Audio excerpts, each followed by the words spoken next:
Una chica joven que acababa de terminar la escuela se puso a vender helados y un día mientras trabajaba en el parque se encontró con sus excompañeros de clase, se alegró mucho y les invitó a comer helados.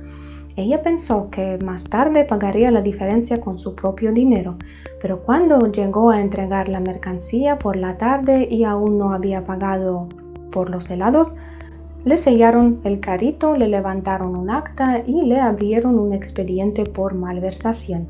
La chica terminó en la Colima.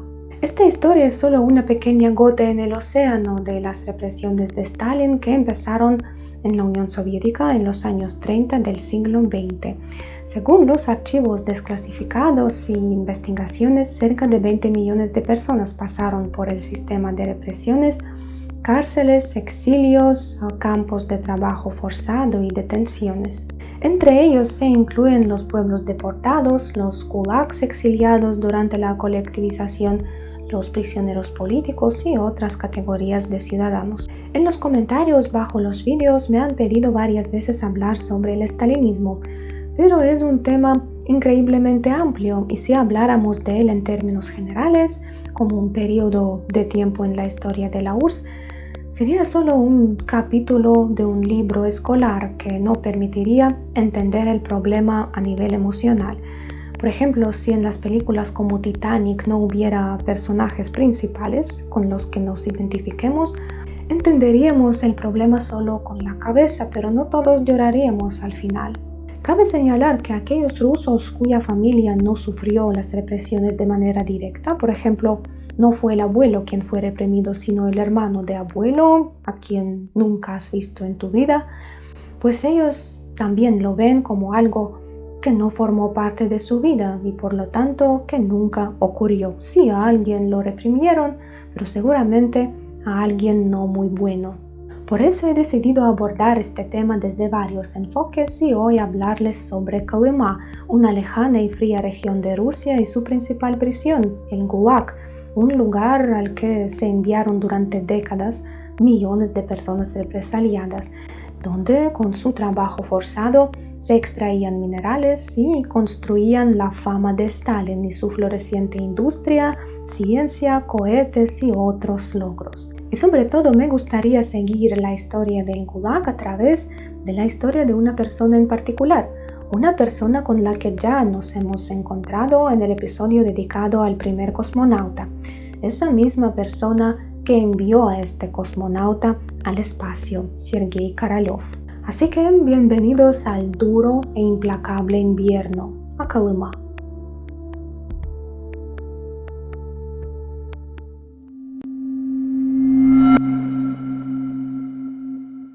El 4 de julio de 1928 en la región desembarcó la primera expedición geológica de la Colima. Estas personas debían encontrar oro en la región y comunicarlo al camarada Joseph Stalin en Moscú. El primer grupo de la expedición partió a estudiar la costa del mar de Ojotsk cerca de Magadán, es decir, cerca del lugar donde más tarde se fundaría la ciudad de Magadán. Y el segundo grupo se dirigió al estuario del río Srednikan, donde, según se creía, se había encontrado oro a finales del siglo XIX. A pesar de que la expedición se realizó en verano, no fue nada fácil. Al desembarcar en la costa, su viaje de más de 500 kilómetros atravesó caminos de montaña, bosques densos y ríos. Contaban solo con 6 caballos, uno de los cuales tuvieron que comer en el camino. Pero como resultado, se informó al camarada Stalin de que, según cálculos aproximados, esta región en un plazo de 10 años debería producir 100 toneladas de oro. Y los pronósticos casi se cumplieron. Después de 10 años, esta región produjo 80 toneladas de oro. Tras recibir la información tan valiosa, era urgente desarrollar la región para extraer el oro y luego exportarlo. Y al principio, la fuerza laboral en las minas de Colima estaba formada por personas comunes, es decir, por personas libres. A los ciudadanos se les atraía con altos salarios y con carreras vertiginosas. Pero se necesitaba un montón de gente y el partido no estaba dispuesto a tirar tanto dinero en salarios altos. Y nadie iría a trabajar en la construcción de la infraestructura y la extracción de oro a una región como esa por poco dinero. Un trabajo así costaba mucho. Y eso significaba que la persona debía ser especial. Por ejemplo, un criminal. Muchos criminales. Y así fue como apareció el Gulag, la Dirección General de Campos y Colonias de Trabajo Correccional, que era un sistema de campos que se extendió por todo el vasto país y donde trabajaban los prisioneros de todos sus rincones. Según las últimas estimaciones, entre los años 30 y 56, aproximadamente 20 millones de personas pasaron por estos campos y alrededor de 2 millones murieron. Su tarea principal era la construcción de instalaciones industriales y la infraestructura, así como la explotación de territorios de difícil acceso. El 70% de los asentamientos del Gulag se encontraban cerca de ciudades donde se construyeron decenas de plantas hidroeléctricas y excavaron varios embalses y canales. Y por supuesto, los campos más temibles eran los que se encontraban en el lejano oriente, en Yakutia y en la región de Magadán. Kolymá es una región histórica llamada así por el río Kolymá que la atraviesa. Son territorios de un frío intenso que cubren la región de Magadán y las áreas nororientales de Yakutia. Y ahí durante décadas hubo 165 campos del Gulag y la tasa de mortalidad alcanzaba el 25%. En las regiones más inaccesibles, los prisioneros del Gulag extraían minerales, talaban bosques, construían ferrocarriles y autopistas y ciudades enteras como Magadán, Vorkuta, Norilsk, Kuchta y Komsomolsk del Amur. En total, el 100% del oro, alrededor del 70% del estaño y el 33% de níquel en la URSS se extraían por los prisioneros del Gulag. También realizaban el 15% de las labores de tala de bosque y una parte significativa de trabajo en construcción hidráulica y de carreteras. Pero la pregunta es, ¿eran realmente criminales estas personas o no? Entre los rusos a menudo se escucha la opinión de que de todas formas ahí trabajaban delincuentes. ¿Por qué sentir lástima por ellos? Ellos estaban pagando por sus pecados.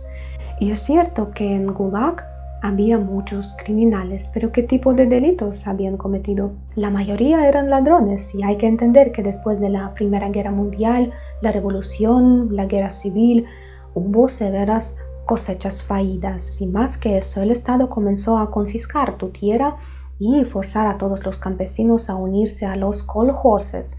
Es decir, ahora tu tierra no te pertenecía, tu cosecha no te pertenecía y el Estado podía tomar de frutos de tu trabajo lo que consideraba necesario en ese momento, pues en tales condiciones el número de robos aumentó.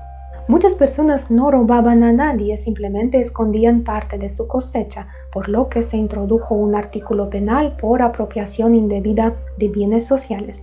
Este artículo, conocido como la Ley de las Espigas, sancionaba incluso el hecho de que te sorprendieran comiendo o llevándote a casa una sola espiga del trigo. La pena era de 7 a 10 años de prisión. Щеглов Коля 27 года сообщил официальным путем через почту начальнику районного отдела НКВД о том, что его родной отец Щеглов Иван Николаевич занимается расчищением из совхоза строительных материалов. Был арестован.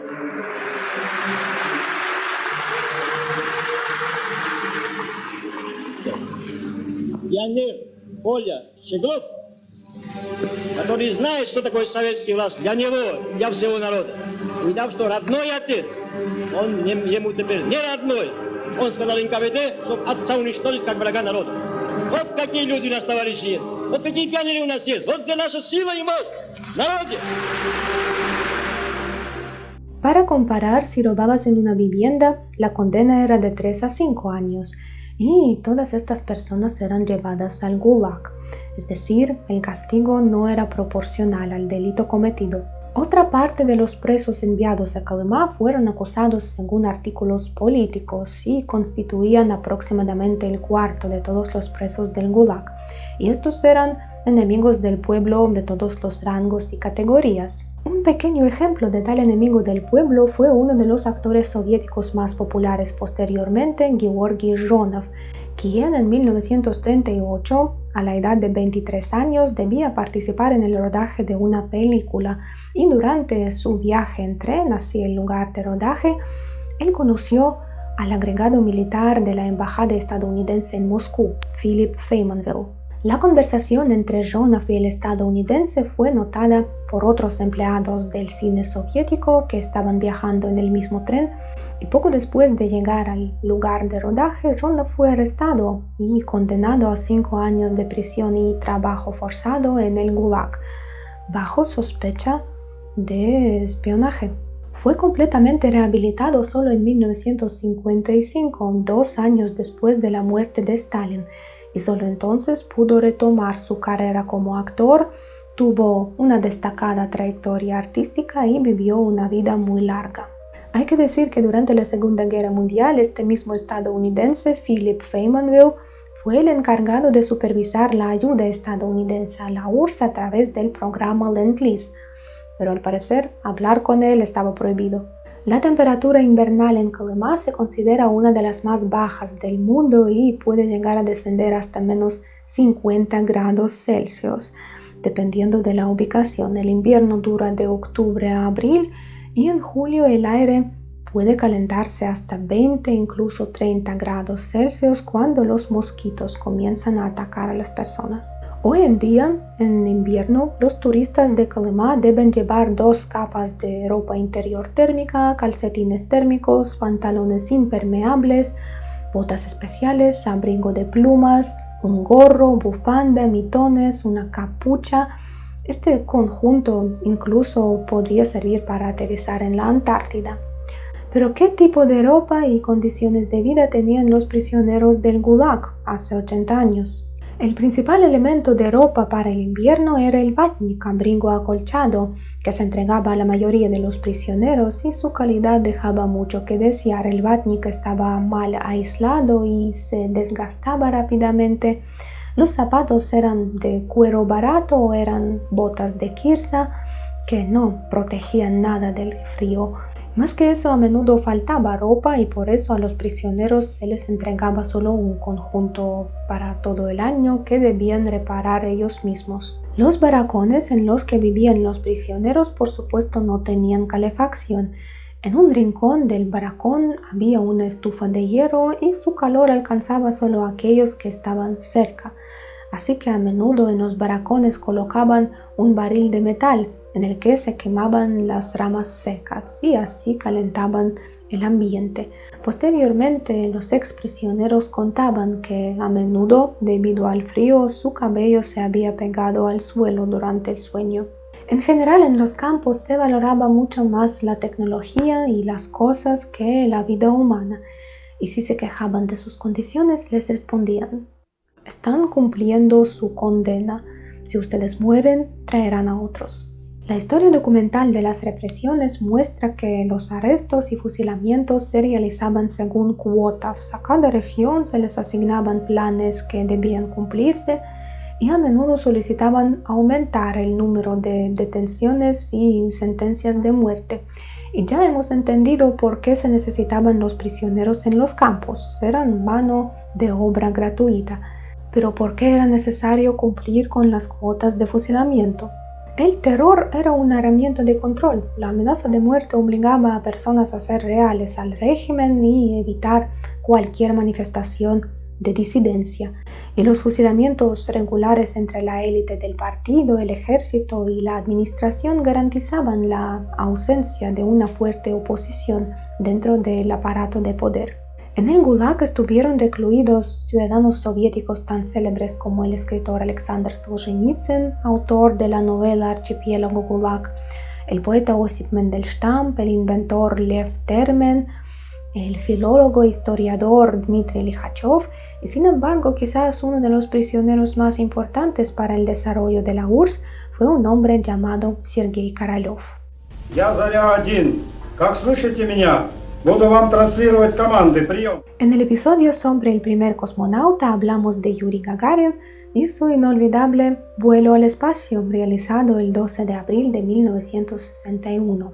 El piloto de 27 años se convirtió en una celebridad mundial, conquistó el cariño de toda la nación y su encantadora sonrisa se volvió legendaria. Y por supuesto Yuri Gagarin es un ícono, pero seamos objetivos. El vuelo habría ocurrido incluso sin él, porque en el primer grupo de cosmonautas en ese momento había otros 18 hombres, todos sanos y bien entrenados, excelentes pilotos. Cualquiera de ellos podría haber viajado al espacio ese mismo día y esa misma hora si Yuri Gagarin hubiera enfermado.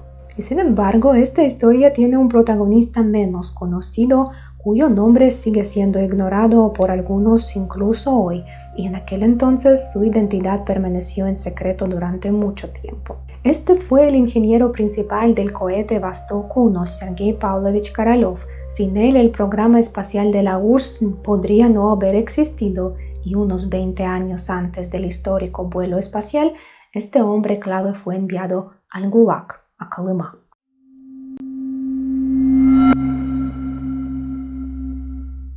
El futuro ingeniero principal nació el 12 de enero de 1907 en la ciudad ucraniana de Zhitomir. En 1922 ingresó en la Escuela Profesional de Construcción de Odessa y ahí nació su pasión por la aviación. Estableció contactos importantes, se unió a la Sociedad de Aviación y Aeronáutica de Ucrania y Crimea, realizó su primer vuelo y diseñó su primer planeador. Luego, Sergei Korolev ingresó en el Instituto Politécnico de Kiev en la Facultad de Aviación y poco después se trasladó a Moscú al Instituto Bauman. Y no solo era un estudiante del diseño aeronáutico, sino también un apasionado del deporte con planeadores. Pasaba todo su tiempo libre en un club de aviación donde los construía y participaba en competencias de pilotos. Su director académico era Andrei Tupolev, el legendario ingeniero aeronáutico y creador de los aviones de la serie Tu, en los que volaron todos los habitantes de la Unión Soviética y aún hoy se utilizan en algunos países de la CEI. Y en 1932, con tan solo 25 años, Sergei Korolev lideró el grupo de investigación de propulsión a reacción y apenas un año después logró el exitoso lanzamiento del primer cohete diseñado por él, que recorrió 150 metros. Y cabe destacar que al principio su grupo trabajaba movido únicamente por el entusiasmo, no recibían salario alguno y básicamente era un club de manitas creativas. Y el primero en prestar atención a los manitas era el mariscal Mikhail Tukhachevsky, quien en 1934 unificó varias agrupaciones científicas, incluso el grupo de Sergei Korolev, en un único instituto de investigación de propulsión a reacción. Iván Kleimenov fue nombrado director del instituto y nuestro héroe Sergei Korolev asumió el cargo de subdirector. Sin embargo, las expectativas de Sergei Korolev respecto a su nuevo trabajo no se cumplieron porque él soñaba con preparar un vuelo al espacio y ese mismo año escribió su primera obra científica titulada Vuelo en cohete en la estratosfera. Pero Mikhail Tukhachevsky exigía desarrollos más prácticos necesarios para la industria militar. Así, por ejemplo, se creó el famoso lanzacohetes llamado Katyusha, que es la forma diminutiva y cariñosa del nombre femenino Yekaterina o Catalina. Y hay que decir que precisamente la creación del Katyusha sería crucial para la Unión Soviética en su lucha contra la Alemania nazi. En algún momento, debido a un conflicto con el director del instituto, Sergei Korolev fue destituido de su puesto de subdirector y quizás fue esto lo que le salvó la vida porque a finales de la década de 1930 en la URSS se destacó el Gran Terror. Comenzaron las purgas stalinistas y una de las primeras víctimas fue el mariscal Mikhail Tukhachevsky, el que había sido el primero en fijarse en los manitas, en el grupo de Sergei Korolev. En mayo de 1937 fue arrestado y luego fue fusilado. Y los demás empleados del instituto creado por Tukhachevsky no quedaron al margen de las represiones. A finales del mismo año, el director del instituto Iván Klimenov y su subdirector Georgi Longemak también fueron arrestados, y así los creadores del Katyusha, sin el cual la victoria en la guerra que aún estaba por llegar habría sido imposible, fueron recompensados por la patria con una bala en la nuca. Pero antes de ser fusilados bajo tortura, como le había ocurrido antes a Tukhachevsky, los obligaron a implicar a otros varios miembros del instituto, entre los cuales también estaba Sergei Korolev. Como contó posteriormente su hija, después de la detención y el fusilamiento del director del instituto y de su subdirector, Sergei sospechaba que la misma suerte podría alcanzarlo a él. Y tuvo razón. El 27 de junio de 1938, su mujer, Ksenia, regresaba del trabajo alrededor de las 9 de la noche y cerca de su edificio ella vio a dos hombres que fumaban y observaban a los transeúntes. Ella subió corriendo al 6º piso, Korolev estaba en casa, ella le contó sobre estos dos hombres y él le respondió: ¿Sabes qué? Hoy he comprado un nuevo disco de música. Vamos a escucharlo. Y ellos pusieron el disco de música que contenía solo 2 canciones y lo escucharon durante 2 horas sin desvestirse ni encender la luz, esperando el golpeteo en la puerta que finalmente ocurrió a las 11:30 de la noche. Estos 2 hombres llegaron, los sentaron en el sofá, les prohibieron levantarse y comenzaron el registro. Sacaron todas las cosas de los armarios, incluso los utensilios de cocina y los medicamentos. En algún momento, Ksenia, la esposa de Sergei Korolev, vio como uno de los agentes del NKVD metió en su bolsillo unos gemelos de malaquita que su padre le había regalado en su boda, pero no se atrevió a decir nada. Y este registro duró hasta las 6 de la mañana, y a esa hora ellos le dijeron a Sergei que se levantara y los siguiera, mientras que su esposa debía quedarse en el apartamento. Más tarde, Ksenia contaba que ni siquiera podía llorar, gemía mientras caminaba por la casa. Luego llamó a la madre de Sergei, a su suegra, y le dijo entre sollozos: «Sergei ya no está», y colgó el teléfono. Los suegros llegaron enseguida en taxi y le preguntaron si estaba vivo. Ksenia les respondió: «Sí, está vivo, pero ya no está». Lo arrestaron y se lo llevaron. A lo que la madre de Sergei le respondió: «Menos mal, si todavía está vivo, lucharemos por él». Sergei Korolev fue acusado bajo 2 puntos del legendario artículo número 58.7, miembro de una organización contrarrevolucionaria antisoviética, y punto 11, cualquier tipo de actividad dirigida a la preparación o comisión de delitos, es decir, cualquier actividad. Korolev también tuvo que pasar por torturas y golpizas. El futuro académico fue sometido a lo que se llamaba la cadena de interrogatorios, cuando el acusado fue interrogado durante varios días sin descanso. Él negó durante mucho tiempo su culpabilidad, por lo que fue brutalmente golpeado, le rompieron la mandíbula y finalmente decidieron aplicar un método psicológico. Le dijeron: «Si no firmas hoy las acusaciones que te están haciendo, mañana arrestarán a tu esposa y a tu hija la enviarán a un orfanato». El 27 de septiembre, durante el juicio, él fue acusado de haber destruido el avión cohete que en ese momento estaba intacto en el patio del instituto donde Sergei trabajaba. Él les decía a los investigadores: «Vayan ahí y miren este avión cohete», a lo que ellos le respondían: «No, firma las acusaciones». En realidad debía haber sido ejecutado porque su apellido fue incluido en la lista de fusilamientos junto con otras 73 personas. La lista fue aprobada por Stalin, pero por pura suerte Sergei Korolev no fue sentenciado a la pena máxima. A menudo, para dar la apariencia de un juicio independiente, a algunas personas se les conmutaba la ejecución por una condena de prisión, y Sergei Korolev fue entre estos pocos afortunados. Recibió 10 años de trabajos forzados en Kolymá y fue enviado al Gulag. Los presos políticos eran dirigidos a los trabajos más duros, como la extracción de minerales y el lavado de oro. Por lo general, los prisioneros padecían escorbuto debido a la falta de vitaminas y una alimentación escasa, y Sergei Korolev no fue la excepción. Durante el primer año en el Gulag, él perdió la mitad de sus dientes, desarrolló llagas en las piernas y quedó postrado al no poder caminar.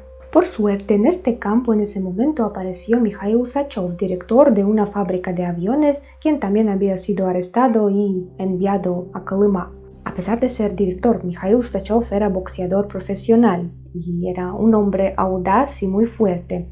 Y al ver a Sergei Korolev tirado en harapos y enfermo, él al principio no lo reconoció y luego, según la leyenda, él golpeó al capataz del campo exigiendo que a Sergei Korolev lo trasladaran a la enfermería y le dieran alimentación reforzada. Y gracias a la autoridad de Mikhail Usachov y su fuerza y valentía, Sergei Korolev pudo recuperarse y sobrevivió. Más tarde, cuando Sergei Korolev se convirtió en jefe constructor, encontró a Mikhail Usachov y lo contrató como su subdirector de ingeniería. Y si los demás empleados se quejaban del comportamiento de Mikhail Usachov, de su carácter y su inclinación por la bebida, Sergei Korolev les respondía: haga lo que haga, no lo toques ni con un dedo, porque él me salvó la vida. Durante su estancia en Kolymá, su madre, su esposa, pilotos de pruebas y otros compañeros y empleados del instituto donde él trabajaba lucharon por su libertad. Y al final, en 1939, lograron que su caso fuera revisado. Sergei Korolev fue convocado a Moscú y nuevamente tuvo suerte. Enfermó y no alcanzó el viaje de un barco que salía de Magadán a Vladivostok con prisioneros, quienes luego debían ser llevados en tren a Moscú. El barco encontró una violenta tormenta y se hundió cerca de las costas de Japón. De los 1.173 pasajeros, 745 murieron. Pero si creen que al llegar a Moscú Sergei Korolev fue exonerado, subestiman enormemente la bondad del régimen stalinista. Fue condenado nuevamente. Esta vez recibió 8 años de prisión en lugar de 10 años y fue enviado a otra prisión especial, ya en Moscú, y no ocurrió por casualidad. En aquella época el partido impulsó la creación de las llamadas sharashkas, prisiones especiales donde los científicos, ingenieros y diseñadores trabajaban en su campo mientras cumplían condena. En esencia, las mentes más brillantes del país eran forzadas a trabajar gratis, exprimiendo al máximo su intelecto para el beneficio del socialismo. Y cuando alguien cuenta de lo grandioso que fue la Unión Soviética y cómo ahí surgieron ideas brillantes y se construyó industria y carreteras en las zonas más frías y más cercanas, esta gente simplemente no quiere oír sobre la realidad del sistema soviético. Gran parte de todo lo grandioso que se creó ahí fue logrado gracias al trabajo gratuito, trabajo esclavo de los individuos talentosos de todos los rincones del país, condenados bajo acusaciones falsas para que su trabajo no tuviera tanto costo, para que no huyeran al extranjero y para apropiarse de sus logros. Así que las sharashkas en su esencia eran institutos científicos tras las rejas. Sí, Sergei Korolev terminó en una de estas sharashkas y su jefe nuevamente era Andrei Tupolev, el diseñador de aviones de la serie Tu, que también había sido condenado por sabotaje y fue uno de aquellos que había solicitado que a Sergei Korolev lo sacaran de Kolymá y lo enviaran a su sharashka. Para entonces ya había comenzado la Segunda Guerra Mundial y Sergei Korolev empezó a trabajar en el diseño de aviones de combate para apoyar el esfuerzo bélico. En 1942 él fue liberado, pero no le retiraron las acusaciones y por eso él vivió y trabajó bajo la vigilancia constante de los agentes del NKVD. Y no fue hasta 1957, poco antes de que enviara a órbita el primer satélite artificial, que le retiraron todos los cargos. De hecho, la carrera espacial surgió como un efecto secundario de la carrera armamentista, porque durante los primeros años de la Guerra Fría, ni la Unión Soviética ni los Estados Unidos no tenían como objetivo lanzar satélites al espacio y mucho menos enviar humanos. La prioridad era desarrollar armas nucleares. Los estadounidenses apostaron por los bombarderos estratégicos, ya que podían usar aeródromos europeos desde donde el trayecto hasta el territorio de la Unión Soviética era relativamente corto. En cambio, la Unión Soviética, con tanta distancia a América del Norte como obstáculo y el clima extremo del lejano oriente dificultando la construcción de la infraestructura y de los bases por ahí, se enfocó en desarrollar cohetes y este enfoque permitió que su programa espacial avanzara con mayor rapidez. Durante mucho tiempo, Károlov no pudo centrar la atención del partido en los vuelos espaciales, porque el liderazgo de la Unión Soviética no entendía para qué era necesario, y solo en 1955, cuando el presidente de los Estados Unidos, Eisenhower, prometió que pronto se lanzaría el primer satélite artificial de la Tierra, la URSS también quiso hacerlo, lo que alegró a Károlov. Y como ya sabemos, a continuación se llevó a cabo la creación del cohete Vostok 1, luego el lanzamiento de los perros Belka y Strelka al espacio y luego del primer ser humano, Yuri Gagarin. Cuando Gagarin regresó sano y vivo y se convirtió en una estrella mundial, Károlov, quien fue el responsable de este lanzamiento, seguía permaneciendo en el misterio bajo el título de jefe diseñador. Luego otros cosmonautas volaron al espacio, primero uno por uno, luego en parejas, luego en grupos. Sergei Károlov no se detuvo en sus sueños, quería crear una estación espacial habitada y también planeaba vuelos a la Luna y Marte. Hay una historia popular sobre cómo los científicos e ingenieros de la URSS temían que la superficie de la Luna no fuera sólida y que la nave espacial quedara atascada. Nadie quería asumir la responsabilidad de tomar la decisión y entonces Sergei Károlov sacó una hoja de papel, escribió con letras grandes "La Luna es sólida" y lo firmó. Él ya no temía ninguna responsabilidad. Y efectivamente resultó ser sólida. Sergei Károlov comenzó a desarrollar la nave espacial interplanetaria, pero sucedió que a corto plazo la URSS logró movilizar todos sus recursos y ser la primera en poner en órbita a un ser humano, un satélite, pero a distancias mayores, las deficiencias de la economía planificada comenzaron a ser evidentes. Károlov tenía que enfrentarse a problemas que ni siquiera habrían considerado los líderes del programa espacial estadounidense. Tenía que pedir al partido incluso piezas sencillas para sus naves como sellos de goma. La escasez de componentes obligaba a Károlov a dedicar su tiempo y talento no al desarrollo de nuevas tecnologías, sino a resolver problemas cotidianos, mientras que la economía de mercado de los países occidentales ofrecía una gran variedad de productos de calidad. Y es simbólico que este cambio de liderazgo en el espacio al retroceso coincidiera con la muerte de Sergei Károlov. Murió el 14 de enero de 1966 durante una operación que no era complicada, pero no pudieron intubarlo. Su mandíbula no se abría debido a una lesión sufrida en la época de los años 30 durante los interrogatorios del NKVD, lo que provocó su muerte a los 59 años, en el pleno auge de su vitalidad y energía creativa, y solo a través del obituario la humanidad supo que fue Sergei Károlov quien era el verdadero jefe diseñador. Hasta el momento esta información se había mantenido en estricto secreto, incluso cuando después del lanzamiento del primer satélite el Comité Nobel se dirigió a la URSS solicitando el nombre del creador para otorgarle el premio. El líder del país, Nikita Khrushchev, rechazó la solicitud y Sergei Károlov solo alcanzó fama póstuma, aunque no en todos los lugares. Su nombre ha sido asignado a las calles en los países de la CEI, pero esta fama no se compara con la del primer cosmonauta. Hoy en día el principal eje de la retórica del gobierno ruso es la victoria sobre el fascismo en 1945 y el vuelo de Gagarin al espacio. Y ambos eventos están directamente relacionados con Sergei Károlov, cuyo padre era ruso y cuya madre era ucraniana.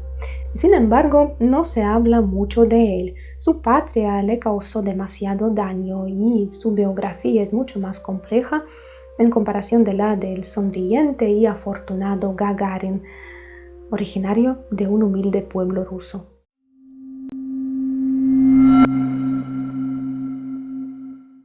Amigos, quiero contarles sobre una función de YouTube que he incorporado recientemente a mi canal. Se llama Gracias y esta herramienta increíble les permite apoyar el contenido que les encanta. Ahora debajo de cada vídeo hay un botón con un corazoncito y con la palabra Gracias. Si hacen clic en este botón, pueden enviar una cantidad de dinero para apoyar mi trabajo. Según la cantidad que elijan, su comentario se destaca con un color especial y también es animada. Esta función es crucial para canales pequeños como el mío porque cada gracias que recibo me ayuda a seguir creando contenido y cada aporte, grande o pequeño, es una diferencia significativa, especialmente si eres una emigrante forzada. Cuento mucho con sus gracias y también con su patrocinio si deciden llevar el apoyo al siguiente nivel. Espero que disfruten del canal y yo por mi parte intentaré hacerlo más y más interesante y claro, hablar castellano mejor.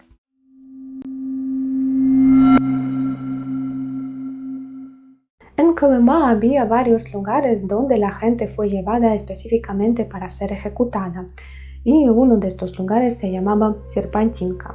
Aquí la gente excavaba dos fosas, una más baja y otra más alta. Al principio la gente se alineaba frente a la primera fosa más baja, se trabajaba en la segunda y toda la tierra, toda la roca que se excavaba caía sobre la gente que caía también en la primera fosa. Y cuando la primera estaba llena, comenzaron a fusilar la gente cerca de la segunda fosa. Los ciudadanos libres que también trabajaban cerca de este lugar, en su mayoría ni siquiera sospechaban lo que estaba pasando ahí. Por las noches se encendía un tractor para que nadie escuchara los gritos y disparos y así solo en los años 1938-39 fueron fusiladas 681.692 personas. Es decir, no había ninguna guerra, incluso civil. Esta gente no era ciudadanos de un estado enemigo, fusilaron a los propios ciudadanos, en su mayoría absolutamente inocentes. Y sin embargo, incluso los prisioneros que sobrevivieron en Colima respetaron al camarada Iosif Stalin hasta Sergei Korolev. Él no creía que Stalin estuviera detrás de todo lo que ocurría en el país en ese entonces. Y cuando Stalin murió, Sergei Korolev sufrió por esta pérdida y escribió en su diario: "Nuestro camarada Stalin ha muerto". Todos lloraban, absolutamente todos, en todas las ciudades y en cada hogar la gente lloraba como si hubiera perdido la persona más querida. Según los recuerdos de la hija de Sergei Korolev, su mamá, su papá, sus abuelos también lloraban porque Stalin era un dios. Los retratos de Stalin se guardaban en cada familia, incluso se guarda en algunas familias de hoy, en algunas familias españolas. Por ejemplo, mi abuelo, el padre de mi padre, nació cerca de Moscú y tuvo una hermana mayor. Y a principios de los años 50, esta hermana mayor se casó con un español, un chico español que se había traído a la URSS debido a la situación con Franco y todo eso. Y a finales de los años 50, ellos juntos volvieron a España, al País Vasco, junto con su hijo, y junto con todas las cosas trajeron los retratos de Stalin. Miren, completamente intactos, como nuevos, los tres retratos aquí, para que si uno se pierde. Como ven, estos retratos todavía se guardan por una razón mítica para mí, junto con el mapa de la URSS, junto con la constitución de la URSS, que no significaba nada, junto con un montón de libros dedicados al estalinismo y tal. Muchas personas soviéticas pensaban, y todavía muchos rusos, especialmente la generación de 60 años y más, piensan que Stalin fue el que ganó la guerra, la Segunda Guerra Mundial, y restauró el país. Y nadie recuerda o no quiere saber que si Stalin no hubiera sido amigo de Hitler y no hubiera dividido los territorios con él según el pacto secreto de Molotov-Ribbentrop, si no hubiera destruido millones de personas después de la guerra civil en los años 20, si no hubiera fusilado cientos, miles de mejores militares del Imperio Ruso y luego los mejores militares de la Unión Soviética en los años 30, tal vez no habría habido guerra o no habría sido tan larga y tan sangrienta para el país. La Segunda Guerra Mundial cobró la vida de 20 millones de ciudadanos soviéticos y estas cifras son conocidas por cada ruso y por todos los habitantes de los países de la CEI. Pero al mismo tiempo no se menciona que otros 20 millones de personas soviéticos eran prisioneros del Gulag y su suerte a menudo era igual a la de los prisioneros de los campos de concentración nazi, y el Gulag cobró la vida de 2 millones de ciudadanos soviéticos. Жить стало веселее. Когда веселее живется, работа скорится. Muchos prisioneros y sus familiares estaban convencidos de que Stalin no sabía de lo que ocurría en los campos y algunas personas siguen pensando esto, pero a diferencia de la gente que vivió hace 70, hace 80 años, las personas actuales, modernas, simplemente cierran los ojos ante la realidad, ante la información ya desclasificada a finales del siglo pasado y que se puede encontrar en el Internet. Stalin sabía absolutamente todo lo que ocurría con el sistema represivo y con el Gulag en particular, incluso firmaba las listas de fusilamiento. Fue precisamente Stalin quien definió la dirección en la que se desarrolló el sistema represivo, el sistema de campos. Por su iniciativa se abolió el sistema de liberación condicional anticipada. Se prohibió conceder amnistía a los condenados por especulación y se introdujo una pena de 20 años de trabajos forzados por escapar. Y fue Stalin quien creó la leyenda sobre los abusos de poder en las regiones, que lo exculpaba y hacía que la gente pensara que eran las autoridades locales quien tomaba esas decisiones y actuaba de esa manera.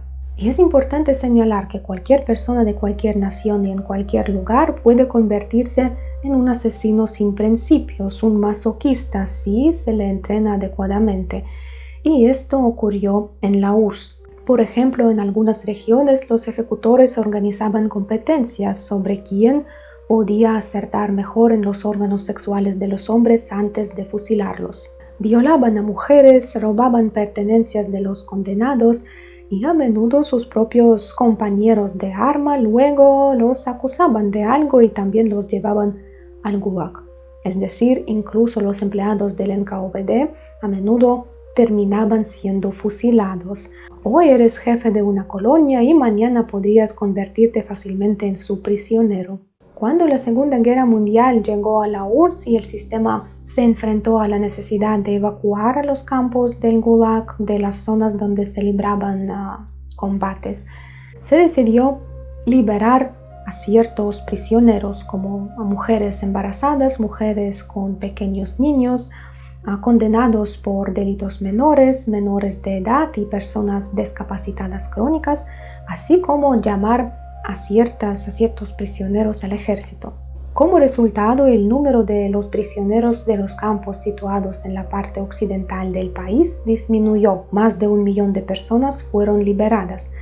Pero incluso durante la guerra, los arrestos y las ejecuciones no cesaron. Entre 1941 y 1944, más de 148.000 personas fueron arrestadas y 10.000 de ellos fueron fusilados. Tras el final de la Segunda Guerra Mundial, los prisioneros de los países de Europa Central y del Este, así como de Austria y de la zona de ocupación soviética de Alemania, también acabaron en el Gulag.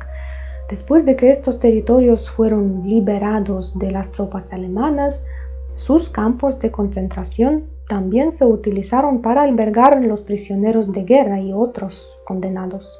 Por ejemplo, en el tristemente célebre campo de concentración nazi de Buchenwald se organizó el campo especial del NKVD y según los archivos soviéticos, entre 1945 y 1950 aquí se mantuvieron 28.455 prisioneros sospechosos de deslealtad al poder soviético.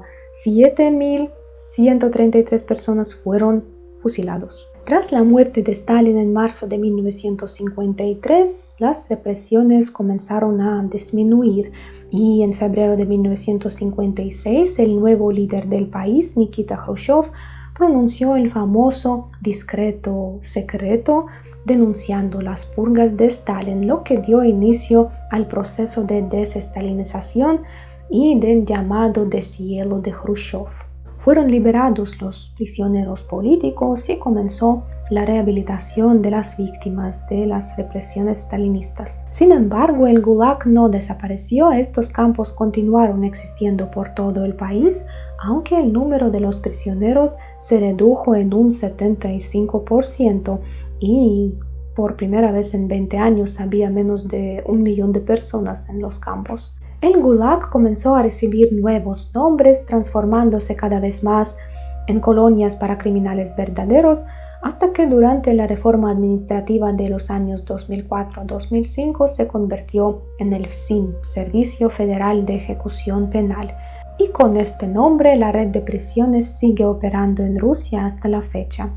Rusia ocupa el primer lugar entre los países europeos en cuanto al presupuesto destinado al sistema punitivo, que representa aproximadamente el 1.5% del gasto público total. Durante el periodo de 2003 a 2015, el presupuesto del departamento aumentó casi 7 veces y sigue creciendo. El FSIN funciona como un estado dentro del estado, tiene su propio servicio de salud, su sistema de transporte, su sistema educativo y incluso una red de comercio de bienes. La información detallada sobre la economía de FSIN no está disponible para el público y solo proviene de las investigaciones de defensores de derechos humanos y de los periodistas independientes. Y según las investigaciones, gran parte de los fondos del presupuesto, alrededor de 67-75%, se destina a los premios, salarios y pensiones para los empleados del FSIN. También se gastan recursos en la construcción y reparación de las instalaciones para este organismo, mientras que en muchos asentamientos de la región de Magadán, Yakutia y otras áreas remotas del país ni siquiera hay transporte público regular. Yakutia es más grande que Kazajstán, más grande que Argentina y casi es tan grande como la India. Si Yakutia fuera un estado independiente, ocuparía el 8º lugar en cuanto a su tamaño.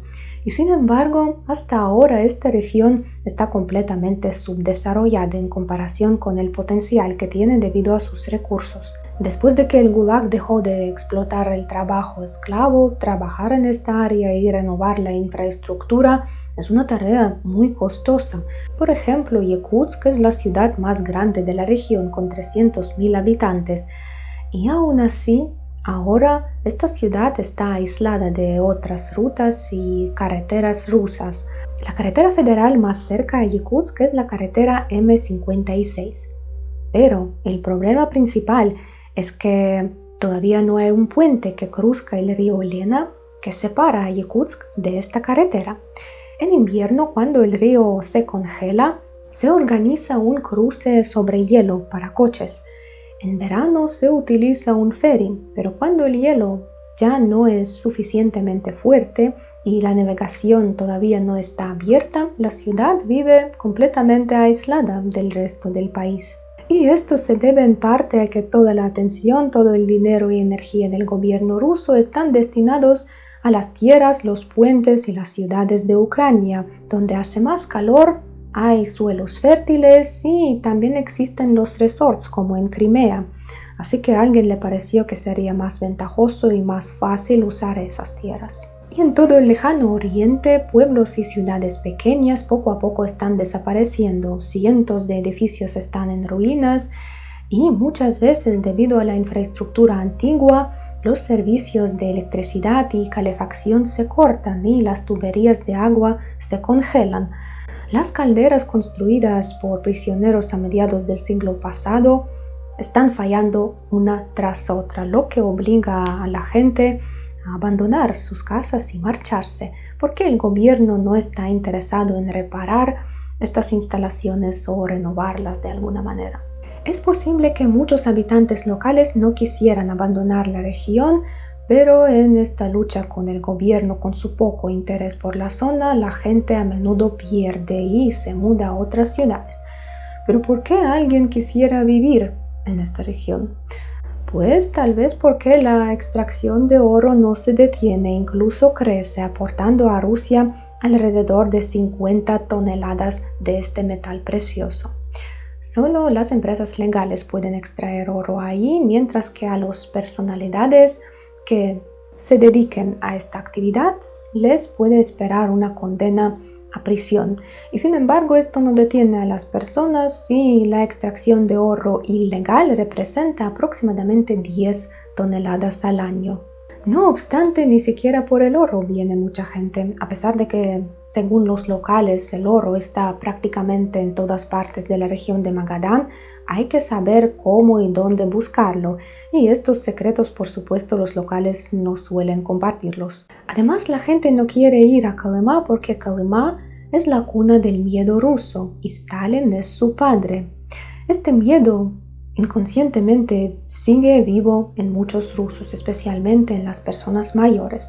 No creo que se herede, pero de alguna manera misteriosa a veces se transmite incluso a la juventud, aunque por suerte no a todos. Y lo más importante y más aterrador para el alma de cada persona es que este miedo te hace someterte al mal, trabajar para el mal, participar en sus actividades viles, aunque sea apoyándolo en silencio. Después de todo, el alma es eterna y por eso tendrá que rendir cuentas. Viene aquí con un propósito muy importante: aprender a distinguir el bien del mal, y si no cumple con esta tarea, el siguiente intento puede ser aún más difícil. En 2001 en Moscú se fundó el Museo del Gulag, que recopilaba y estudiaba materiales de archivos estatales, así como recuerdos de los participantes en los eventos, sus pertenencias personales y los objetos encontrados en los lugares de los campos de concentración. El museo contaba con su propia exposición permanente que mostraba las etapas de formación del sistema represivo y su influencia en las vidas de las personas. Sin embargo, un detalle interesante ocurrió recientemente. El 14 de noviembre de 2024, el Museo del Gulag fue cerrado por tiempo indefinido.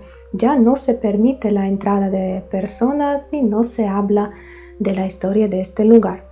Y como lo comentan muchos rusos en tono de broma, parece que pronto reabrirán el Gulag para utilizarlo con su propósito original. La broma es triste, pero como dice un popular dicho ruso, en toda broma siempre hay algo de verdad.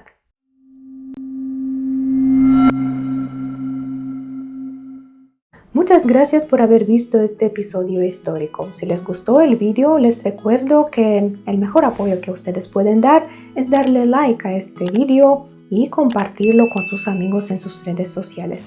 Es gratis, pero tiene un efecto muy beneficioso en la promoción del canal por parte de YouTube. También para mí es muy importante saber qué otros temas les gustaría ver en el canal y sobre qué personaje o qué evento les gustaría aprender. Así que compartan sus ideas en los comentarios y nos vemos en la próxima historia.